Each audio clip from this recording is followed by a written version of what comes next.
What's good, YouTube? It's your boy Vontae, the first, back again for another video, man. You already know JJK. I do Jujutsu Kaisen every Sunday, every week, whenever it drops. You know, when there's breaks, obviously I don't, but I do it every Sunday nonetheless. If you're new to the channel, well, now you know I do this every morning from where I'm from, and you guys will see it pretty much shortly after I record this, essentially. But yeah, so last chapter was very funny and interesting because we seen Yuji and Higuruma. Basically, they had a back and forth battle, not necessarily just a physical battle, but Higuruma had pulled out his domain expansion, which was different from a lot of other Jujutsu sorcerers, or pretty much all of the other Jujutsu sorcerers, because his was more like a courtroom, like a court case type thing. It was called deadly sentencing, and basically, if you lose in the court, like your little court case, because Yuji was pretty much the one that was, the suspect in this case, and he was trying to find a way to, get through it by lying or trying to, or tell half truths, because basically he was accused of going to like a casino or whatever, or gambling or whatever it was that he was doing, like specifically. And he was underage, obviously. So that was pretty funny seeing that back and forth, and try to see Yuji like really think like, how am I going to get out of the situation, and try to, just get his way through, weasel his way through. But yeah.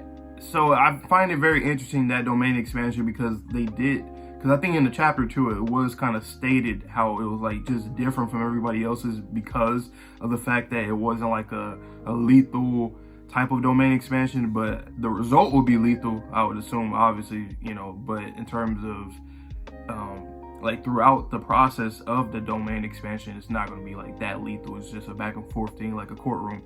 And yeah, the chapter pretty much ended off with them throwing hands. That boy had a mallet, or the little judge mallet thing, and yeah, they was boxing pretty much. And that was the end of the chapter, essentially, because they about to start boxing some more. And also, I noted in the last chapter that Lady Justice, that he had called like the court and the law, just all that, the judicial system, that Higuruma,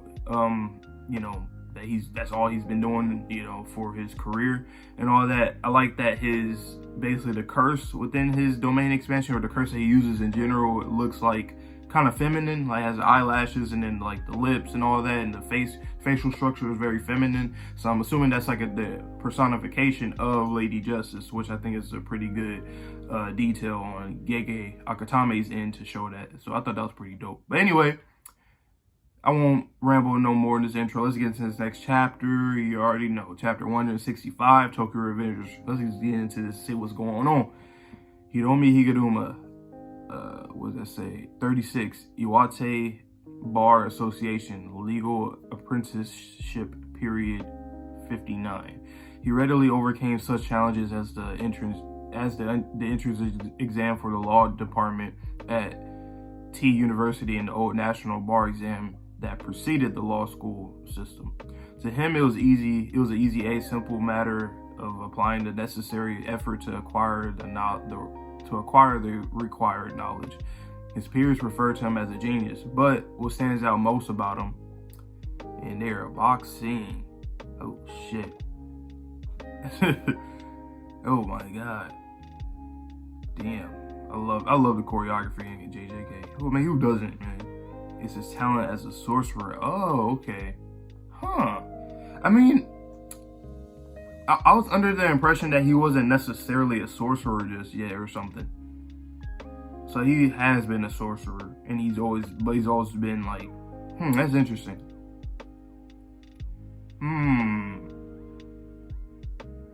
That goes to show just his character, the fact that you're a Jujutsu sorcerer, so you have this kind of like, you could have this kind of dominant nature by being a Jujutsu sorcerer and being strong as fuck. But then on the other side of things, he's somebody that's trying to find like a just society. And with Jujutsu sorcerers and Jujutsu society, it's not really nothing just about it. So I'm looking to see how his like whole story arc will end in this series. Like whether or not it means he lives or dies, whatever, I want to see who's going to be going on with him in the future. It's very interesting. I just want to see how that, and I know it's been taking effect on him a lot, between both worlds and stuff. Same thing like with Nanami. I mean, I know Nanami is not nowhere near the same kind of struggle that this guy is in, or strain. I'm just thinking about how Nanami had his own career and all of that, but then he's also a Jujutsu sorcerer, and if not better of a Jujutsu sorcerer than he was as a, I forgot what he was. Was he like an accountant or something? I forgot.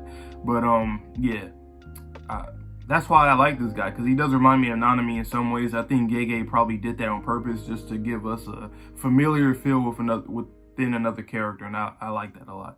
I don't know, I could be reaching, or not necessarily reaching, but I could just be, I don't know.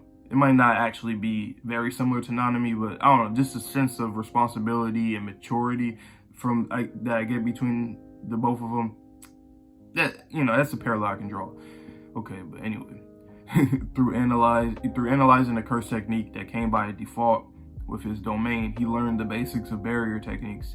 Then by working backward from barrier techniques, he acquired an instinctive grasp on the reinforcement techniques derived from the curse energy control.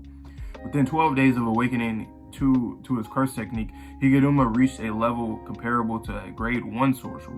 Before entering the colony, he defeated many cursed spirits and defeated at least 20 players who attacked him. Can't you use your curse energy? Yeah, thanks to you. The penalty of confiscation temporarily makes it impossible to use curse techniques, but I suspect you don't have one. What a frightening thing to think about.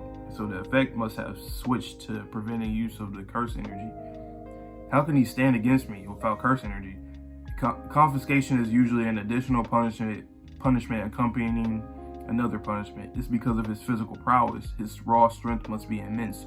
When sorcerers lose the ability to wield curse techniques, usually their foundational curse energy controls also weakens. Maybe because it goes against long ingrained instincts. The complete inability to wield curse energy is even more disadvantageous. Yet he has lasted this long, when a single blow would be enough to defeat the average opponent. If not careful, he'll trip me up, so I'll crush him with my full strength. Yeah, you gotta go all out on Yuji, because he ain't like everybody else that uses curse energy. He's just like, it's a lot of strength and skill and agility, durability, all of that, man. All of the ilities. But damn, they are really going. Just hands. I love this panel. Oh my god, this is so great.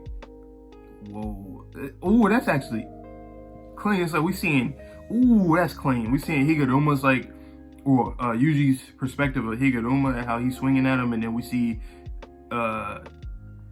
Higuruma's perspective of Yuji when he's like dodging and shit. I really like that. And then it shows both of them in one panel, and then it shows them close in one panel, and then it does the switching again. That's dope. It makes me feel like I'm watching the anime, you know, like you can see the motion, like you can already see it. Oh man, this is dope. And then he jumps back, try to kicks out. Ooh, this is clean. Oh my god. Oh, he hit him with the mallet, and usually just he tanked that shit. Well, not really tanked it, but he's holding it back. It's like I'm fighting that unbreakable doll. Oh no. This is bad. How can I last? I need my curse energy back and fast. He's so powerful, but that means there must be some compensatory. All right, shut up, y'all. You know what I'm saying? I just woke up, all right? Compensatory weakness, right? Think. His curse technique is for court trials. Higuruma, I want a retrial. Oh, okay, Yuji, thought about it. Okay, I like that. Starting to get it, huh? That was close. I get a second trial, right? Judgment was the one who declared my guilt and sentenced me. If I don't admit my guilt, I can request a trial. And Judgment can't refuse. I demand a do-over. And he's leaning over. I demand a do-over right now. Yuji Itadori stands accused of mass murder. Oh, mass murder in Shibuya on October 31st, 2018. Now, this one is, wow. Higuruma had to have set that up. Maybe. Well, maybe. Either way, how the fuck you win in this one? Yeah, I did that. I'm not lying, and I won't deny it. Ooh, guilty, confiscation, death penalty. Oh my lord, yo. That's interesting. And then look at Lady Justice. She said guilty, confiscation, death penalty. Shit, he already know a little too about death penalties, man. Shit, he already died before. Hey, man, ain't even that big of a deal, you know what I'm saying? Just don't mess with my curse technique, right? No. But that's very interesting that Yuji quickly, without hesitation, said, yeah, I did that. I'm not lying, and I won't deny it. Versus when he was thinking about, like, the first trial, with him, you know, being underage, going to gamble or whatever it was, he was trying to lie about it and try to, that's interesting. Or maybe he was just thinking about it since he already got the feel of the whole court thing. But with this one, he said he did it. I wonder if it's going to be a thing about his guilt, because he's not guilty anymore, like how he felt before. He's accepted it.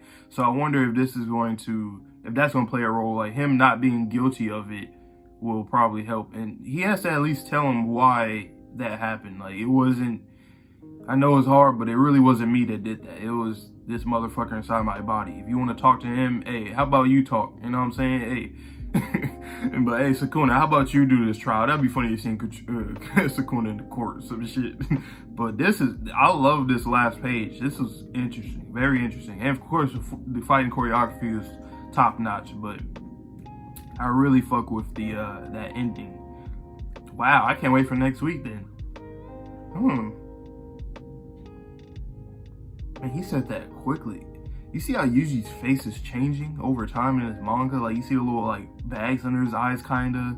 You know, it's like he just looks different. And then with the scar and all that, he just looks different. Damn, man. This is very resilient MC, both physically and mentally. I really like it. I really like it.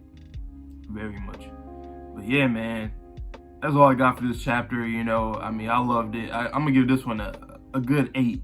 Because that last page really, really made it, you know what I'm saying, very, very good.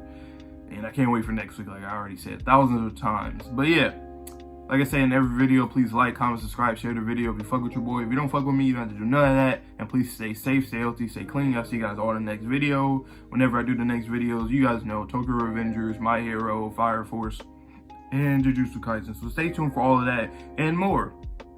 But without further ado, I'll let you guys enjoy the rest of your day. And peace.